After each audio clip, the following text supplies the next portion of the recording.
Hi, how are you doing? My name is Kit. Welcome back to another video. Today we're talking about host etiquette and stay-in guests, the ones that come and stay for a bit, overnight, a week, however long you guys decide. And also we're going to get into how long you decide to stay.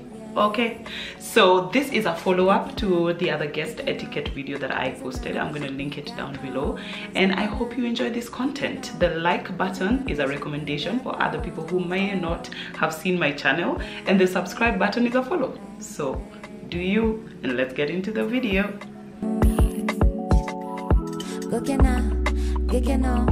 Doesn't matter what you think, God knows. Stay strong, doesn't matter how the wind blows. You know the tree will always find a light, because that's how it grows. Okay, so first I'm going to start with host etiquette. Again, this is my own opinion. Please feel free to share your recommendations and what you guys do in the comment section. So hosts, this is what you need to do. Number one, provide clean bedding.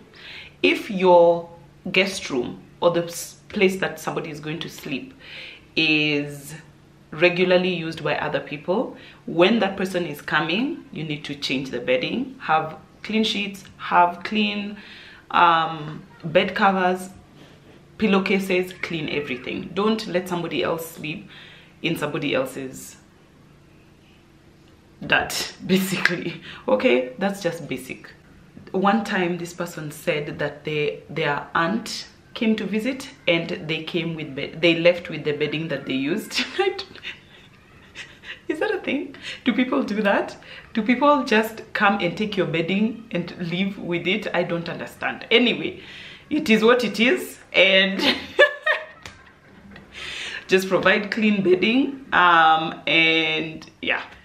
Number two, offer food. The thing is this: when you are at home, there's a way that you eat that is unmanaged and unmanageable. It's like, okay, when I'm at home, I will have breakfast, might have a snack, I'll have lunch, I'll have a snack. Just have food available for your guest if they so wish to snack, okay? If you usually have dinner at 9 p.m., note that that is not normal, not advisable, unhealthy. At least offer tea at 6 or 7, because that is a normal dinner time. But if you guys like to start putting water to boil at 9 p.m. and making chapatis by 10, that's when you're serving dinner, know that that's not okay and that's not normal. Somebody would have died of hunger before then, okay? And they can't just be like, let me go to the shop quickly and get something to eat, or they carry snacks to your house. It's not a hotel, it's somebody's house. So provide stuff like nuts, fruit that somebody can snack on in case they get hungry before meal times. Number three, and this I had also mentioned in the other etiquette video, ask your guest if they have any dietary restrictions. Yesterday I had some guests over. Before they came, I asked them, hey, by the way, are there any dietary restrictions or preferences? I'm the one who's asking, so you tell me what you would like. One of them said she only eats vegetarian food and she might also eat fish. So I had to make sure that there was fish on the menu for her, or vegetarian food, not just rice and beef. I myself am vegetarian, so I must always make sure that there is a vegetarian option. If you're serving rice and beans, that's fine. Everybody can eat rice and beans unless they're allergic, okay? But if you're serving rice and beef, you need to add something like beans or lentils or potatoes or eggs, something that the rice can go with, that is not meat, because there's some people who will not eat meat. Now there's people who don't eat starch, or they don't eat carbohydrates. That is their own preference. You don't have to tailor your menu specifically for one person's preference. But if they have a restriction, then that's when you really need to tailor your menu to that. And also read up on when somebody tells you, I am gluten-free. one time my sister Tawi went to visit a friend, and the friend asked her, by the way, do you have any dietary restrictions? And she said, yes, I am gluten-free. So instead of making white chapatis, the friend made brown chapatis. Look at you. Eh? Hello. If you don't know what gluten-free is, pick up your phone and Google it, so that you don't make the exact thing that you asked your guest will not be able to consume. So Tawi ate beans and vegetables. Again, you don't have to complain about the restriction, but if you ask your guest and they tell you, study, so that you don't offer them something that they're not able to eat. And especially if they're staying here a night or 2 nights, they'll be dead by the time they're leaving. They will not have eaten anything because you are not, like, you did not think it was important to research on what they needed to eat. Number 5, ensure there is drinking water. You might not drink water. And on that note, I feel so thirsty already. Well, okay. You might not drink water. There might not be water consistently in your house, but people drink water, and huge amounts of water. I drink 3 liters. People in my family drink 2 liters, 3 liters, 4 liters of water a day. So ensure there is clean drinking water in a space where anybody can reach it. Like, it's not hidden away or it's not being rationed. It's just in a water dispenser or in a jug on the table. Glasses are there, clean glasses. People can access the water and drink it when they need to. I know this might seem commonplace or common sense, but guys, these are some things that I myself have come across when I've gone to visit somebody and I'm dying of thirst. Number 6.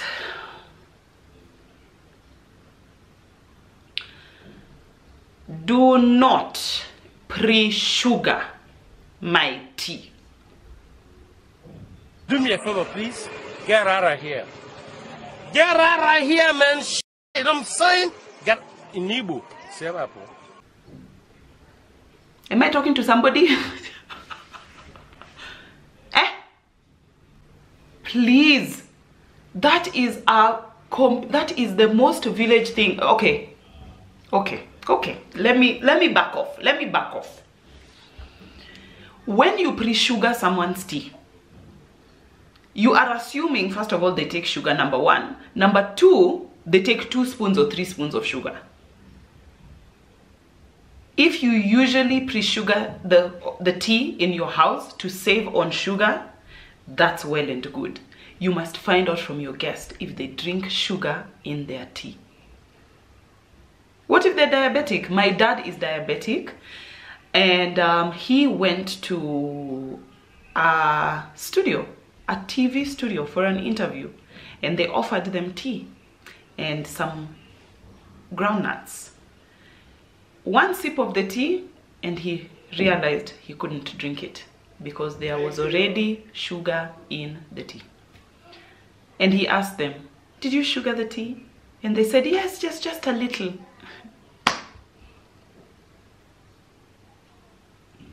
Please, in 2021, please let us not do that. Please, people don't drink sugar. You don't need to do that for your guest. Another thing that happened when I had some guests over, was our housekeeper served them bread and she buttered it with peanut butter and honey.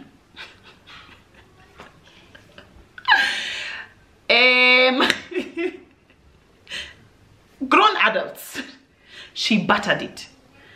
I told her this is something that should never happen again. Never ever spread a grown adult's bread with anything. You put the spread on the table and have them spread it themselves.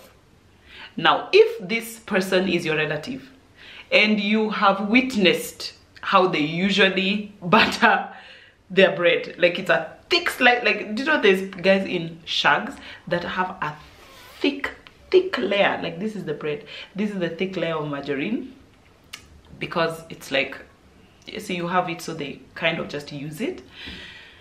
That person you may support in that way, but others, don't spread bread for them. Don't put anything in their tea.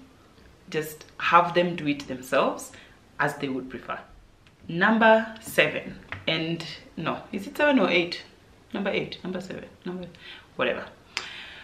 There is a way that Kenyans honor people who are late and dishonor people who are early.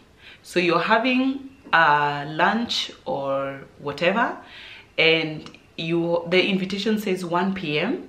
and people start to arrive, let's say 12:45, 12:50. There's 1 or 2 people and you're expecting 10 people, and at 1 p.m. you call, or you wait, let's say you wait until 1:10. okay, you call the people who are supposed to be there and they say yes, they're running late but they'll be there soon. You decide to wait for the people who are running late to arrive, to serve the people, to serve everyone at once. However, there is people who honored your invitation. There is people who are respectful enough to arrive on time. They have to wait 1 hour before they eat.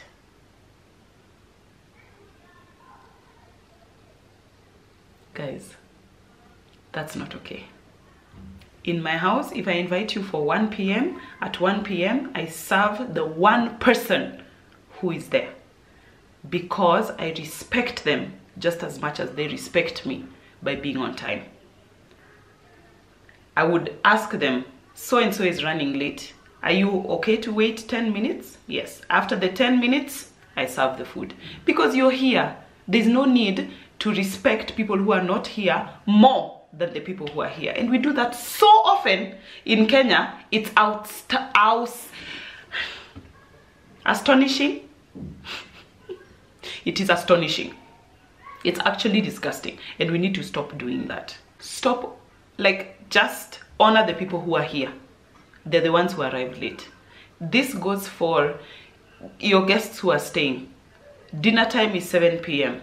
There's people who haven't arrived, and you want your guest to wait until 9 p.m. so that you can serve everyone at the same time. That's not okay, please. Okay, and we have finished with host etiquette, and now we're going to go into house guest etiquette. Me as the house guest, how am I supposed to behave? Number 1, spread your bed in the morning. I know at home you roll out of the bed and go on your way. No, no, no, no. And especially if you've been here a few days, 3-4 days, when you're leaving, the day that you're leaving, ask your host, do you want me to strip the bed? Should I remove the bedding? Or should I just spread it? But every single morning when you wake up, spread the bed. Do not leave it. It doesn't matter. It's in your own private room, yes. But don't leave it for somebody else to spread. You've not come here with your wife. And that also goes on to, do not oversleep. My guest room is my linen cupboard. It's where I keep my riding gear. It's where I keep extra towels. Don't oversleep. Your room is not only your room. Unless it's only your room, then you can do what you want. But you know, sometimes people will be waiting for you to have breakfast. So please, get up at a reasonable time. When you hear activity in the house, get up.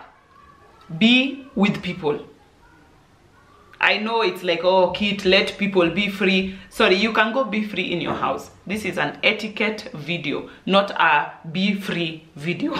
Unless people in that house sleep until 10 a.m., then be my guest. Sleep until 10 a.m.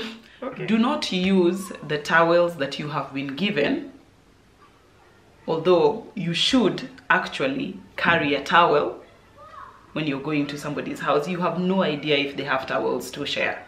So carry your own towel, carry your own face towel, toothbrush, carry your own stuff, okay? Do not use the towels that you have been given to clean your shoes, or to clean your dirty feet, or to put on the floor to wipe your feet as you come out of the bathroom. Don't do that. For me, I only have white towels for guests. Only white, because they're easy to bleach and I can keep them looking white for a long period of time, okay? So if you come and you decide to use my white guest towel to wipe your shoes, you're really being very, very disrespectful. Number 4, the products that are in the bathroom, and especially if this is a shared bathroom. Some homes only have one bathroom. They don't have a different bathroom for, let's say, the parents or the children or stuff like that. They only have one bathroom and they've put all the products there. Don't use my products.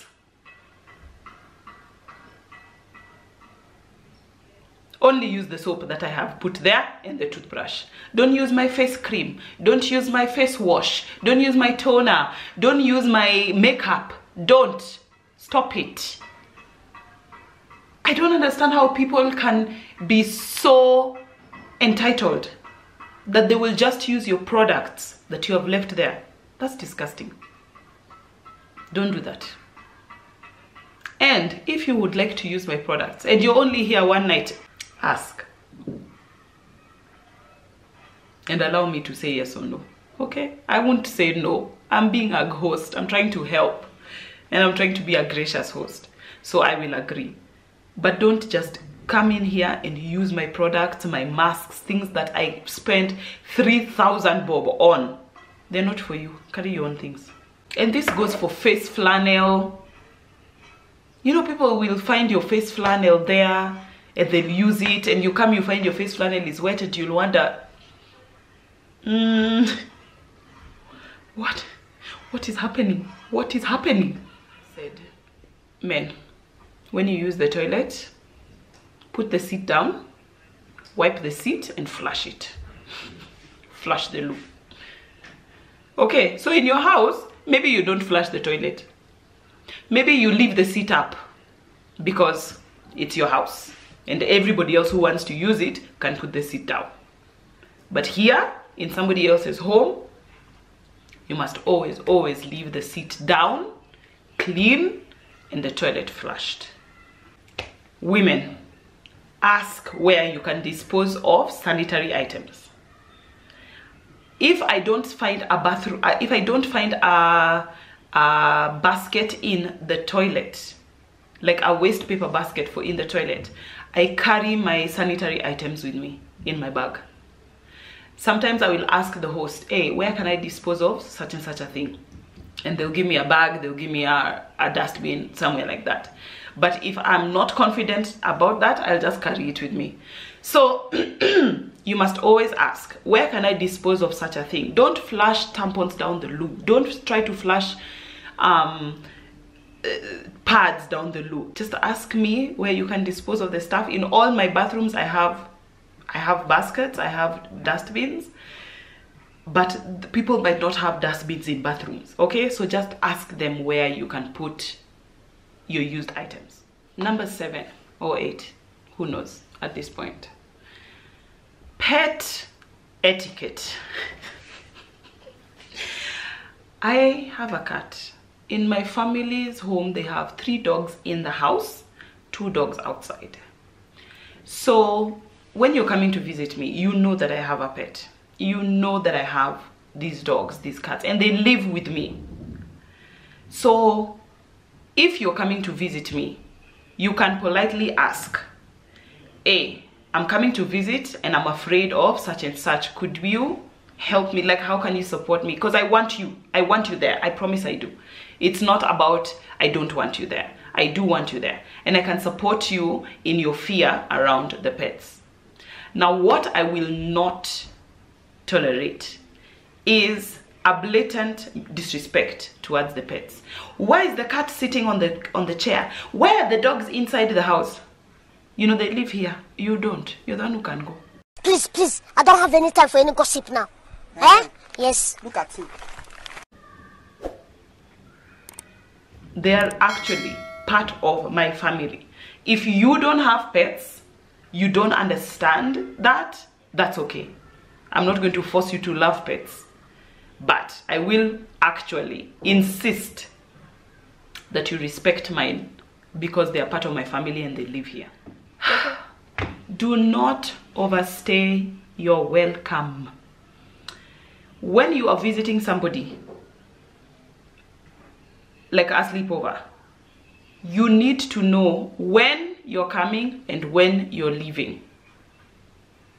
And if you're coming for a party on Friday and the host has told you, oh, by the way, you can sleep over, on Saturday morning, get ready and go home.